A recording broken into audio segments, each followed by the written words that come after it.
Lecture 1. Physical changes versus chemical changes. Physical and chemical changes are different because they affect matter in different ways.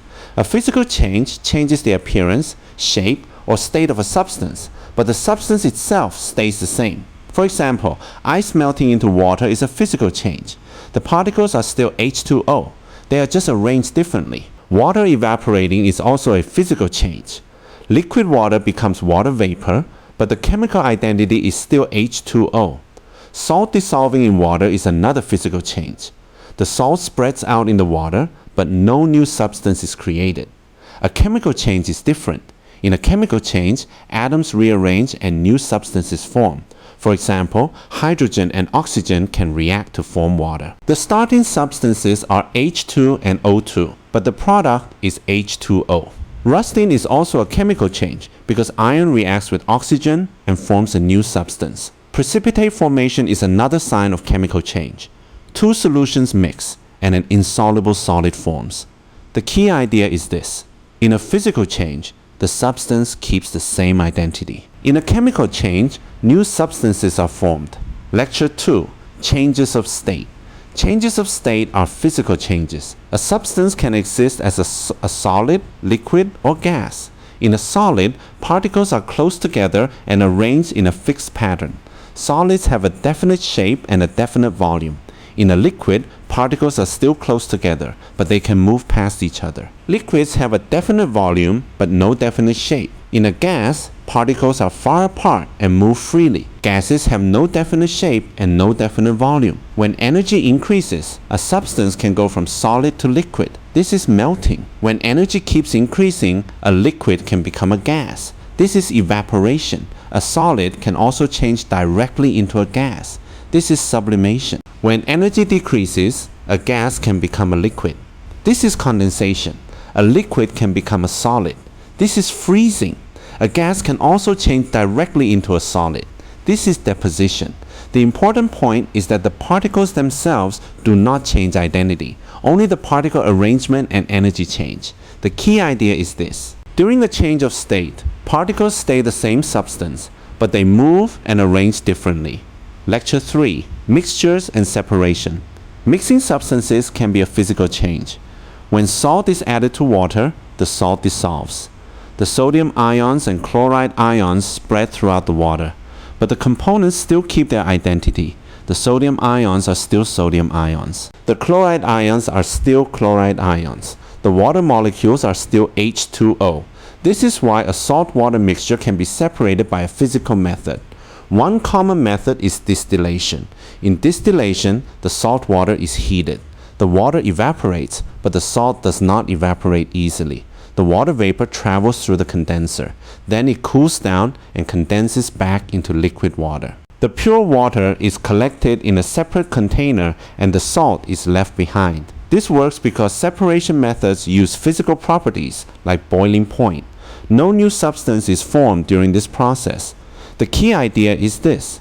Mixing and separating substances can be physical changes because the substances keep their identity.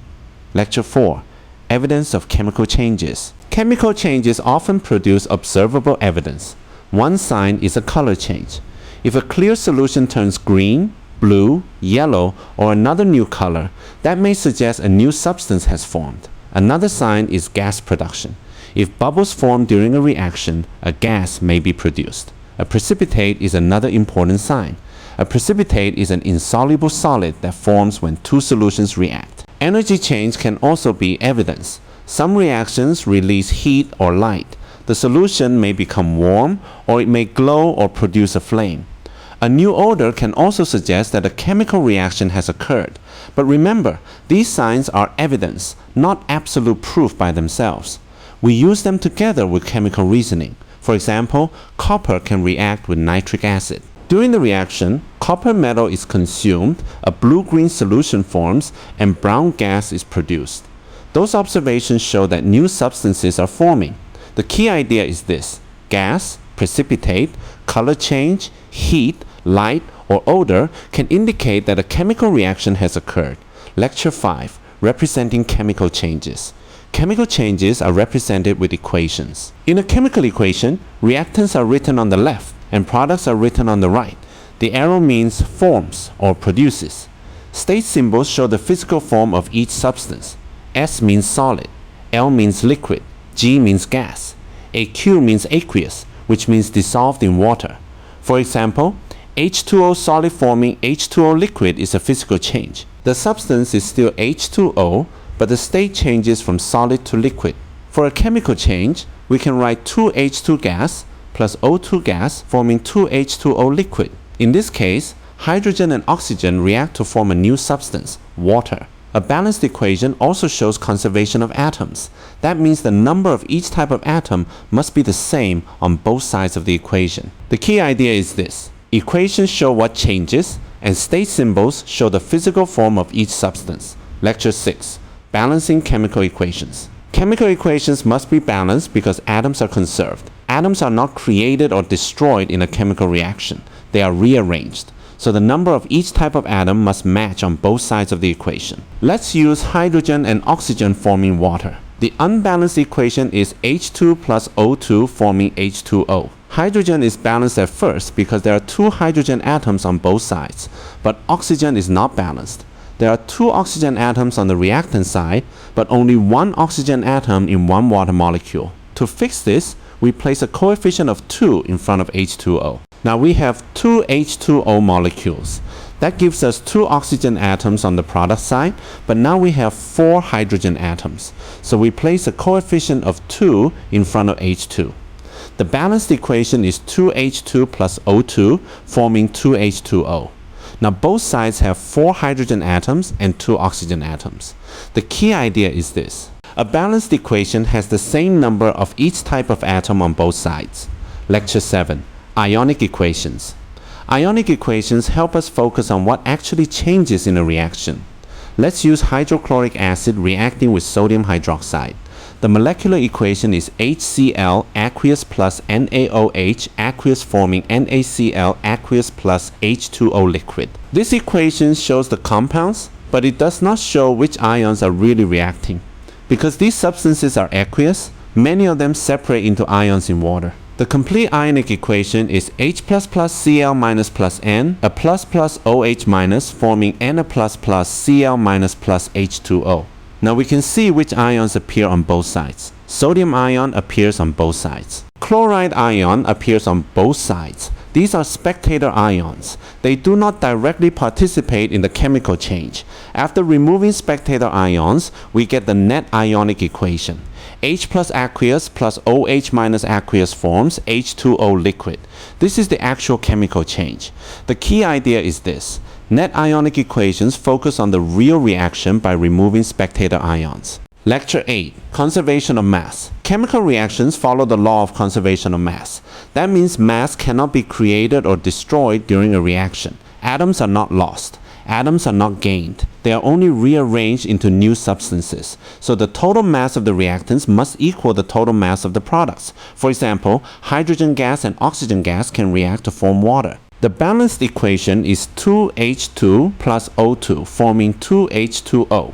If 4 grams of hydrogen react with 32 grams of oxygen, the total mass of the reactants is 36 grams. So the mass of water produced should also be 36 grams. Now think about a simple problem.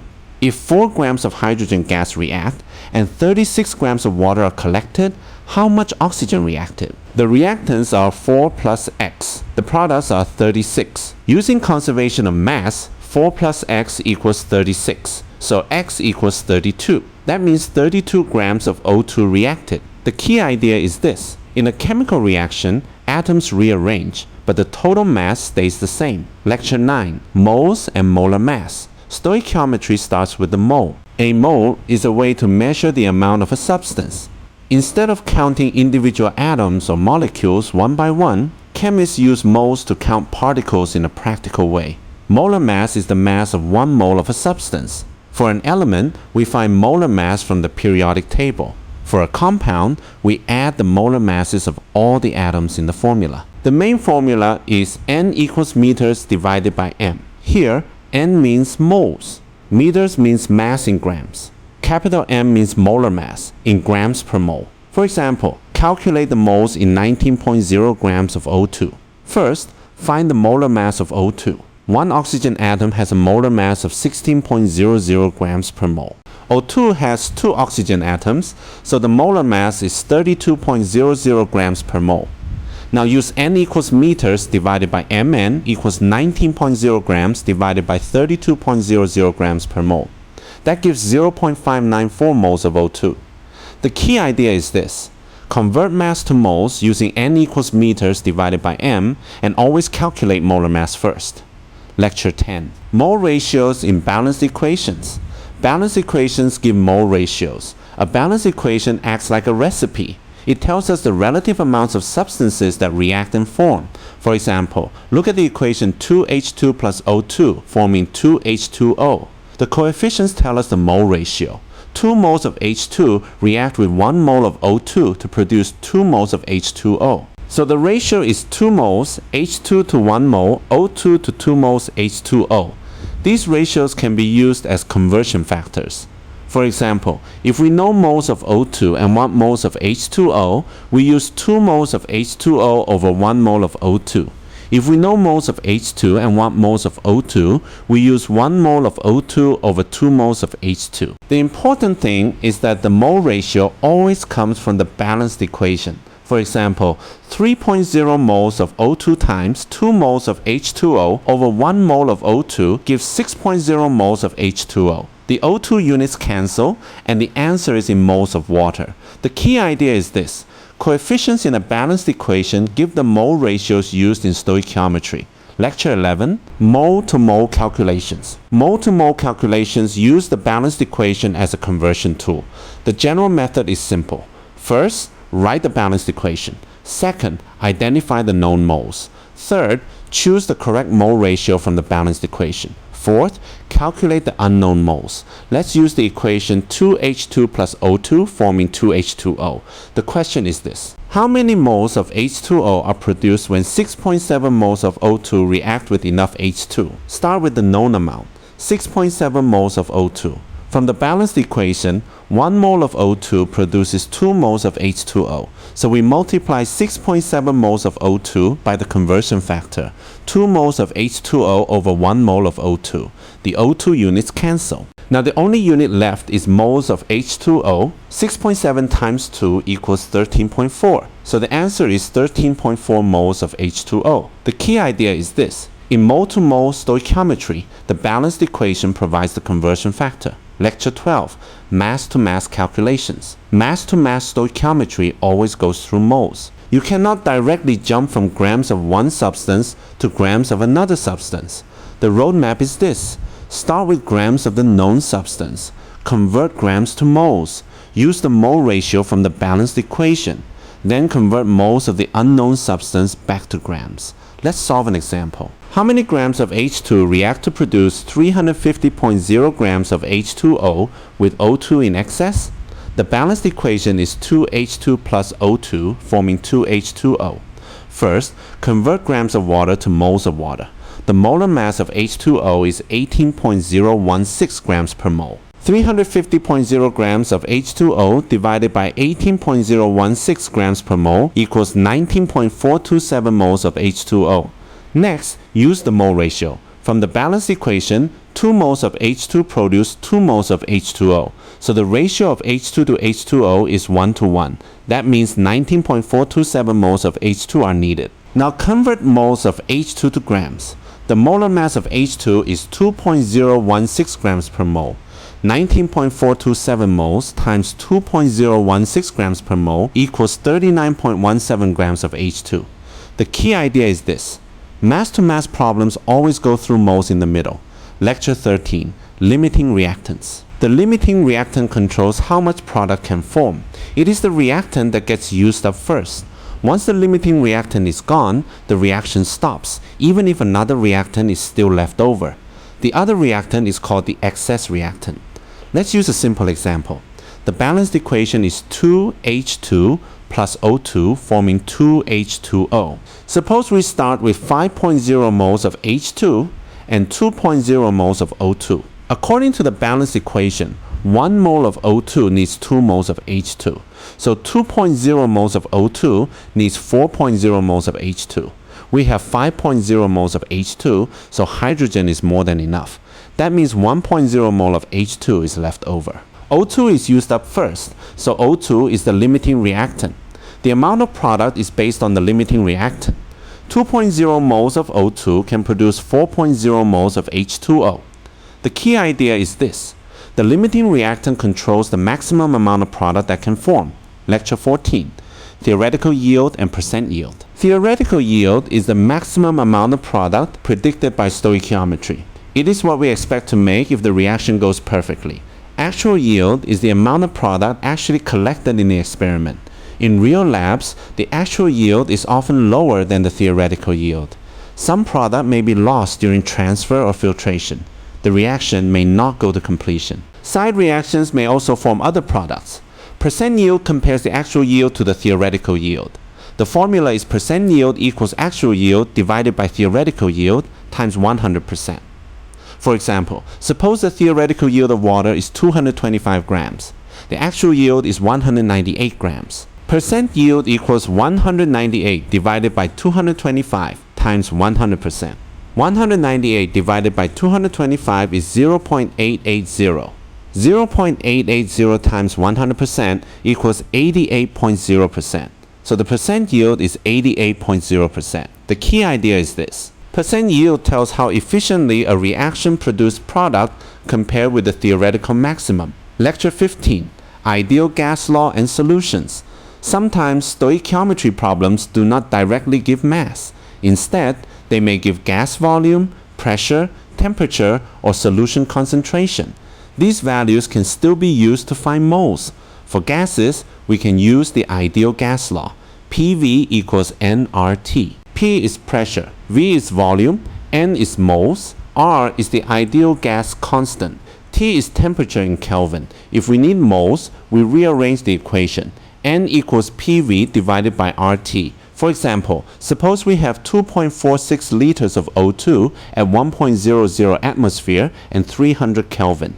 Use R equals 0.0821 liter atmosphere per mole Kelvin. N equals PV divided by RT. So N equals 1.00 times 2.46 divided by 0.082, 1 times 300. This gives about 0.100 moles of O2. For solutions, we often use molarity. Molarity equals moles of solute divided by liters of solution. So M equals N divided by V. If 0.250 moles of sodium chloride are dissolved to make 0.500 liters of solution, the molarity is 0.500 m. Both gas law and molarity calculations help convert measurable quantities into moles.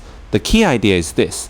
The ideal gas law and molarity are tools for finding moles in stoichiometry problems. Lecture 16. Introduction to titration. Titration is a lab method used to find an unknown concentration. A solution with known concentration is called the standard solution. It is usually placed in the burette. The unknown solution is measured into the flask. During titration, the standard solution is slowly added to the unknown solution until the reaction reaches the endpoint. The endpoint can be detected using an indicator or a pH method. The key equation is N equals CVN is moles, C is concentration, V is volume in liters. Volume must be converted from milliliters to liters before calculation. For example, 20.00 milliliters of 0.1000 m sodium hydroxide neutralizes 25.00 milliliters of HCl. What is the concentration of HCl? First, find the moles of sodium hydroxide added, N equals Cv. That is 0.1000 times 0.02000. So N equals 0.002000 moles. The neutralization equation is HCl plus NaOH forming NaCl plus H2O. The mole ratio is 1:1. So the moles of HCl are also 0.002000 moles.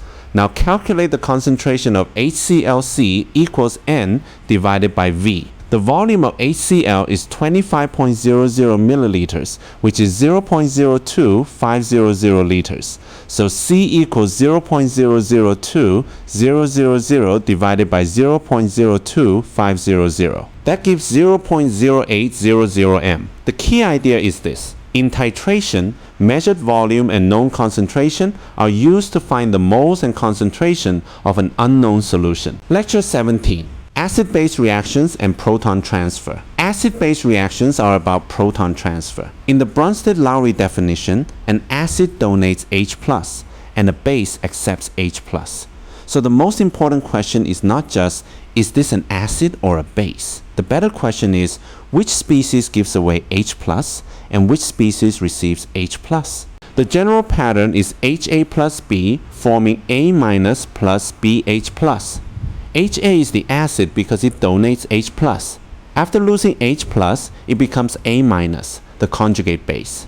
B is the base because it accepts H+. After gaining H+, it becomes BH+, the conjugate acid. For example, HCl reacts with water to form H3O+ and Cl-. In that reaction, HCl donates H+, so HCl is the acid. Water accepts H+, so water is the base. In another example, NH3 reacts with water to form NH4+ and OH-. Here, NH3 accepts H+, so NH3 is the base. Water donates H+, so water is the acid. The key idea is this. Acid-base reactions are defined by the transfer of H+ from an acid to a base. Lecture 18. Monoprotic, diprotic, and triprotic acids. Acids can be grouped by how many protons they can donate per molecule. A monoprotic acid can donate 1 H+ per molecule. HCl is a monoprotic acid. It can release 1 H+ and form Cl-. A diprotic acid can donate 2 H+ ions per molecule. H2SO4 is a diprotic acid. It can lose 1 H+ first, forming HSO4-. Then it can lose another H+, forming SO4-. A triprotic acid can donate 3 H+ ions per molecule. H3PO4 is a triprotic acid. It can lose H+ step by step, eventually forming PO43-. This matters because the number of ionizable hydrogens affects mole ratios in neutralization reactions. For example, 1 mole of H2SO4 can donate 2 moles of H+. That means it can neutralize 2 moles of OH-. But be careful. Not every hydrogen written in a formula is acidic. Only hydrogens that can be released as H+ in water are called ionizable hydrogens. For example, CH3COOH has 4 hydrogens, but only 1 is ionizable. The key idea is this. Monoprotic, diprotic, and triprotic acids differ by how many H+ ions they can donate per molecule. Lecture 19. Neutralization reactions. Neutralization happens when an acid reacts with a base. The products are water and a salt. The main reaction is H+ from the acid combining with OH- from the base to form water.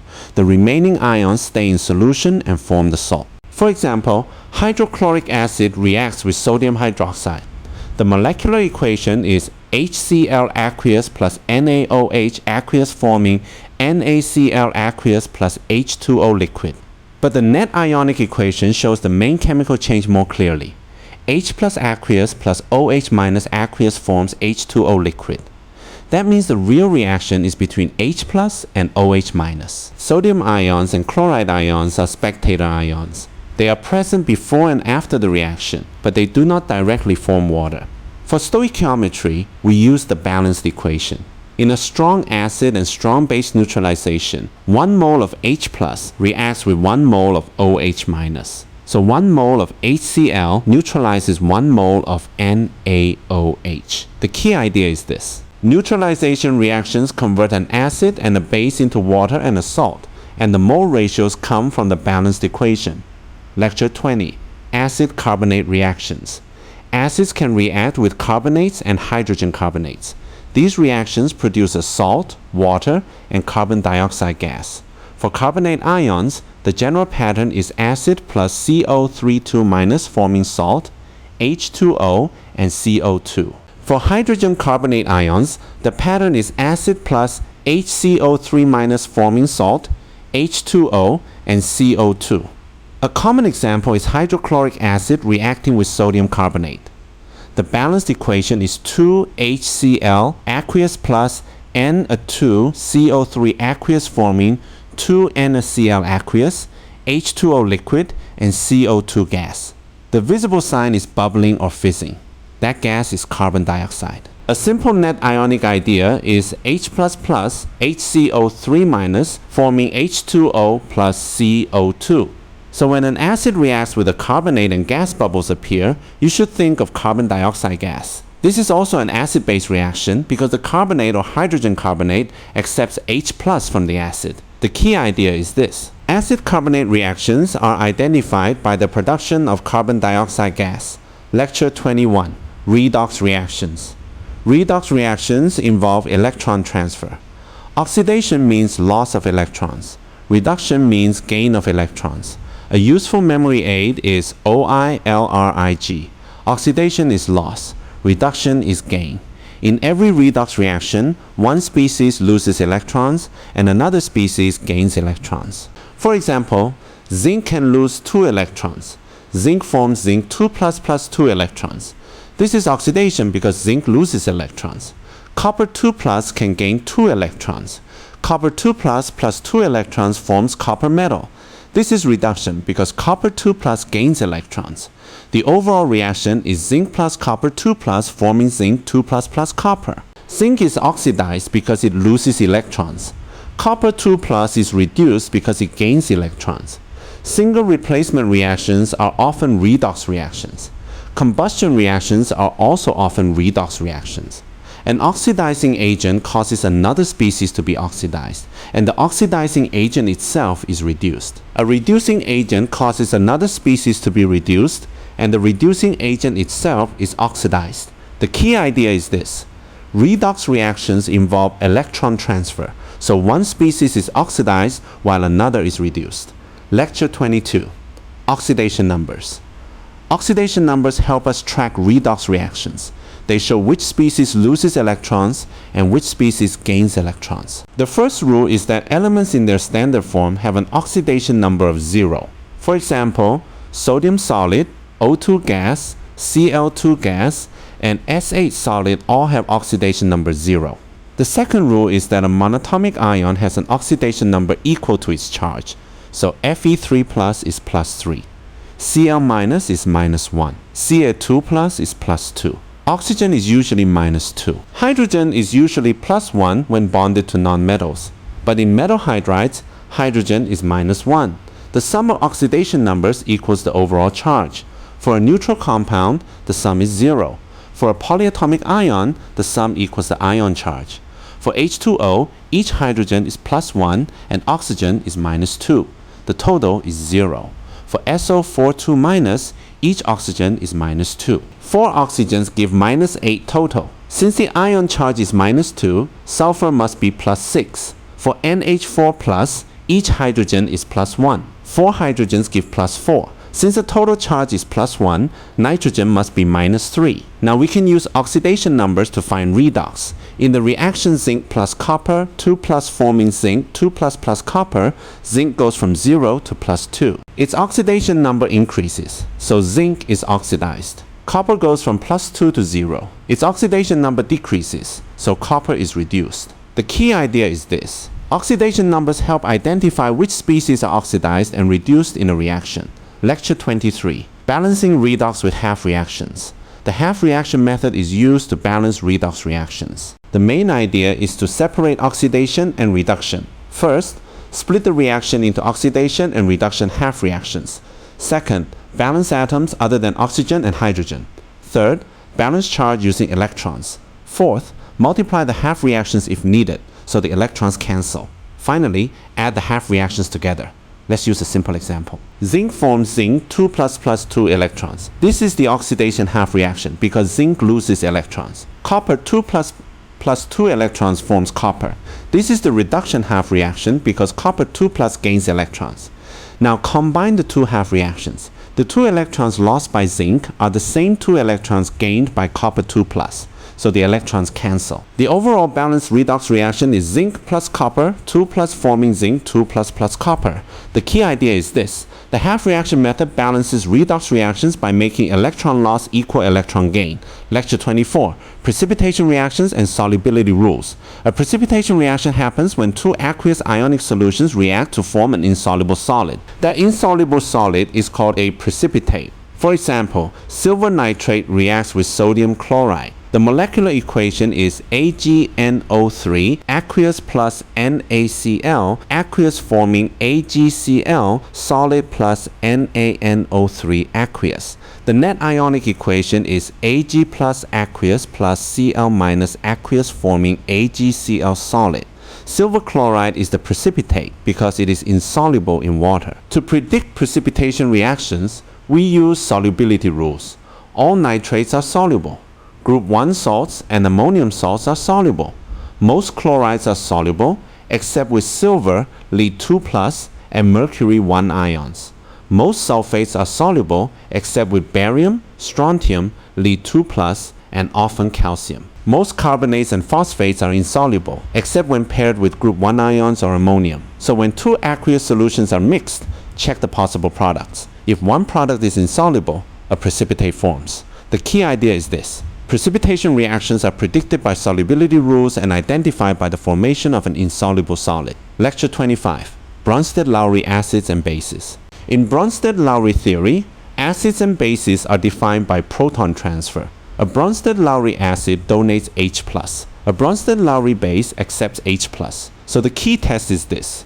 Ask which species loses H+, and which species gains H+. The generic pattern is HA plus B forming a minus plus BH plus. HA is the acid because it donates H plus. After donating H plus, it becomes a minus, its conjugate base. B is the base because it accepts H plus. After accepting H plus, it becomes BH plus, its conjugate acid. For example, HCl plus NH3 forms NH4 plus plus Cl minus. HCl donates H plus, so HCl is the acid. NH3 accepts H+, so NH3 is the base. Another example is NH4 plus OH minus forming NH3 plus H2O. NH4 plus donates H+, so it is the acid. OH minus accepts H+, so it is the base. The key idea is this. In Bronsted-Lowry theory, acids donate H+, and bases accept H+. Lecture 26. Water as an amphiprotic substance. Water is amphiprotic. That means water can act as either an acid or a base. Water can accept H+. Water can also donate H+. So water can act as both an acid and a base, depending on the reaction. Water also undergoes autoionization. Two H2O molecules can form H3O+ and OH-. Now look at water reacting with HCl. HCl plus H2O forms H3O++ Cl-. In this reaction, HCl donates H+. Water accepts H+. So HCl is the acid and water is the base. Now look at water reacting with NH3. NH3 plus H2O reversibly forms NH4++ OH-. Here, water donates H+. NH3 accepts H+. So water is the acid and NH3 is the base. The key idea is this. Water is amphiprotic because it can either donate H+ or accept H+. Lecture 27. Conjugate acid-base pairs and relative strength. Conjugate acid-base pairs differ by 1 H+. When an acid loses H+, it becomes its conjugate base. When a base gains H+, it becomes its conjugate acid. For example, HA and A- are a conjugate acid-base pair. HA is the acid. A minus is the conjugate base. BH plus and B are also a conjugate acid-base pair. B is the base. BH plus is the conjugate acid. Real examples include HCl and Cl minus and NH4 plus and NH3. Relative strength is also important. A stronger acid has a weaker conjugate base. A stronger base has a weaker conjugate acid. For example, HCl is a strong acid, so Cl minus is a very weak conjugate base. NH3 is a weak base, and NH4 plus is its conjugate acid. Now read the reaction NH3 plus H2O reversibly forming NH4 plus OH minus. NH3 accepts H+, so it is the base. NH4+ is its conjugate acid. Water donates H+, so water is the acid. OH- is its conjugate base. Every acid has a conjugate base, and every base has a conjugate acid. The key idea is this. Conjugate acid-base pairs differ by one H+, and stronger acids have weaker conjugate bases.